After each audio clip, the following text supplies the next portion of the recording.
Good morning. Today is a very exciting day because I am headed into New York City, Manhattan.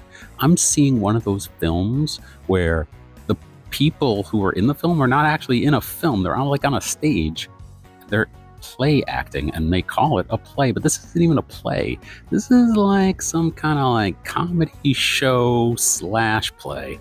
It's from Mischief Theater, the folks who put on The Play That Goes Wrong, which I am a huge fan of. I traveled all the way to London to see their show Magic Goes Wrong, and this character is taken from that show, Mangler. I'm expecting to laugh, and I need to. Let's go. Now look, I wasn't expecting to make this statement right now, but I'm going to make it. I come here to the Black Cow because it feels very safe to me. But when I hear a conversation, particularly a conversation from someone who I've noticed things they've said over the course of several days, I begin to get irritated, and then I get to the point where I must say something. So I'm saying it right now. I'm not naming names because I don't know the names, but I'm telling you, whoever you are, that I see what's going on around. And if you need my help, if you need my advocacy, if you need my protection, even if it's physical, I'll protect you. I'll protect my people against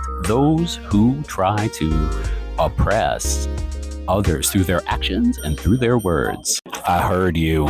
When you use words that make my ears burn, it's not about you discussing me, it's about the scorn you earn. Vile bile coming from your mouth. We are in the East, you might as well be in the South. Do you hear what's going on behind me? Not meaning to denigrate, I have to call you out. You lowered yourself down long before I came around. When you use those words close enough that I can hear, be aware of this advice. My judgment is getting near. Public service announcement over. Let's get on with it. You picked the wrong day to ask me for this. Carrot, cheese. Pound cake, pound cheese. Go shorty, it's your birthday. We gonna party like it's your birthday. We're gonna drink a party like it's your birthday. Cause we don't give a fuck, cause that's your birthday. I am doing something I have never done before. I am taking the train from the Pleasantville train station. Oh my God. Grand Central Terminal. Oh. Taking stop at North White Plains. I've never heard this before. Hartsdale. What? Where? What? I don't know those stops. What?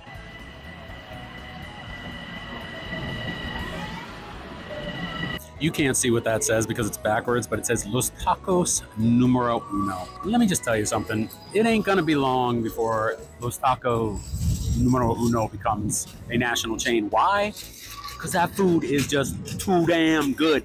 It's the best tacos you will ever eat anywhere. I don't care about taco trucks. I don't like, my favorite truck. Your favorite truck can be your favorite truck. This is about a chain that could become a national chain because when it does, people are going to be like losing their mind. I just ate a pork. I just ate a steak. And I feel good about it. I feel great about it. Now, let's go see my Mangler.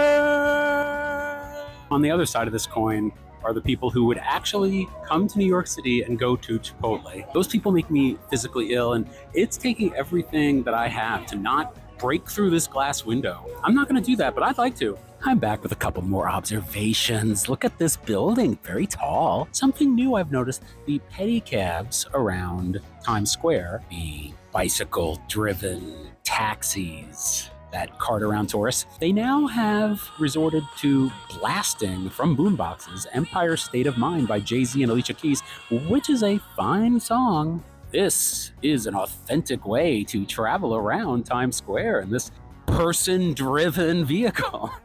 Oh, New York. Now you're in New York.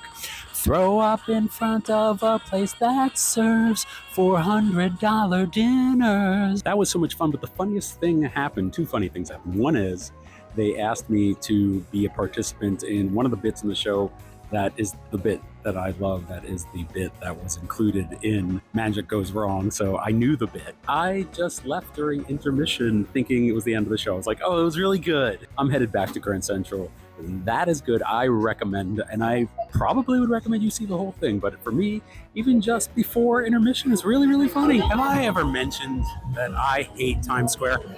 Let me think of something I would hate more. I guess if someone took pliers and pulled my toenails out, I would hate that more. Otherwise, it's Times Square, baby, and it sucks. This Jay-Z, Alicia Keys song, it just plays 24/7 all the time. It just plays all the time from every speaker. It is several days later, and why? Because if you noticed a generally negative attitude throughout this entire video, it is because I was getting sick that day, and I was definitely sick after I got home from New York, believe me. Now, I'm not trying to make an excuse for anything I did or said during this video, because what I did or said was totally from the heart, but it was also from a guy who was getting a cold.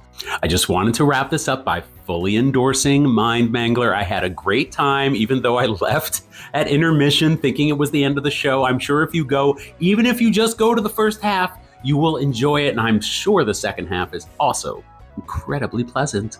I am pretty sure I'm never visiting New York City ever again.